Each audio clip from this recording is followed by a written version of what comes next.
Hello అందరికి నమస్తే. Welcome back. ఈరోజు ముచ్చట ఏందంటే కరీంనగర్ పోలీస్ కమిషనరేట్ ఆధ్వర్యంలో సర్దార్ వల్లభాయ్ పటేల్ గారి జయంతి సందర్భంగా రన్ ఫర్ యూనిటీ కార్యక్రమం జరగడం జరిగింది. ఈ కార్యక్రమంలో భాగంగా మాకు మార్నింగ్ నుంచి లైన్ డ్యూటీస్ పడినాయి. లైన్ డ్యూటీ అయిపోయినంక ట్రాక్టర్ మీద ఒక్కడే పర్సన్ వచ్చిండు. అందుకే ఒక పర్సన్ ఎళ్ళడం జరిగింది. ఆ పర్సన్ ఎవలో గాదు నేనే. ఎందుకంటే ఎప్పుడు గాని ట్రాక్టర్ మీద వెళ్ళు వెళ్ళు అన్నప్పుడు ఏదో ఒక పని పడి ఉండే. కానీ ఈసారి దొరికిపోయినా. సో, ట్రాక్టర్ మీదకి వెళ్ళడం జరిగింది. చూడొచ్చు మొత్తం సిటీలో అంటే మా ఏరియాలో ఉన్న చెత్త అంతా 2 ట్రిప్పులు. ఇది రెండో ట్రిప్పు మంచిగా నీట్‌గా క్లీన్‌గా ఎత్తేసుకచ్చుకున్నాం.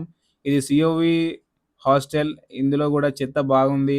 ఈ చెత్త మొత్తం నీట్‌గా క్లీన్‌గా ట్రాక్టర్ మీదకి వర్క్‌కెళ్ళమంటే వెళ్ళను. ఎందుకంటే, నా డైలీ వర్క్ రొటీన్ వేరు. ట్రాక్టర్ మీద వర్కు వేరు. ఎందుకంటే, ఇది 6 నుంచి 100 దాకుంటది. అప్పుడప్పుడు 2 కావచ్చు, 2:30, 3 గూడా కావచ్చు. నా డైలీ వర్క్ ఎలా ఉంటదంటే మీకు తెలుసు 5-10 ఉంటది. మళ్ళా 2-5 ఉంటది. చాలా వరకు ట్రాక్టర్ మీదకి వెళ్ళనీకి నిరాకరిస్తా. ఎందుకంటే, బాగా ఇబ్బందయితది.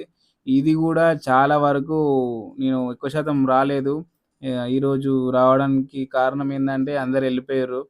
ఇక నేనొక్కడినే మిగిలిపోయినా. అంటే చాలా వరకు 2, 2 సార్లు, 3, 3 సార్లు ట్రాక్టర్ మీదకచ్చిర్రు.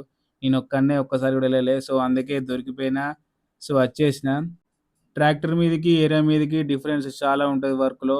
ట్రాక్టర్ మీద డైలీ హార్డ్ వర్క్ ఉంటది. కానీ ఏరియా మీద అలా ఉండది. డ్రైనేజీలు క్లీన్ చేసే దగ్గర చాలా వరకు డ్రైనేజీలనేది వర్షాల కారణంగానో, అట్లనో ఇట్లనో నీట్‌గానే ఉంటాయి. సో, అక్కడక్కడ తీసుడు గూడా తీయరాకుండా మంచిగనే ఉంటది. కానీ ట్రాక్టర్ మీద అలా గాదు. చాలా ఇబ్బందుంటది. థాంక్స్. నమస్తే.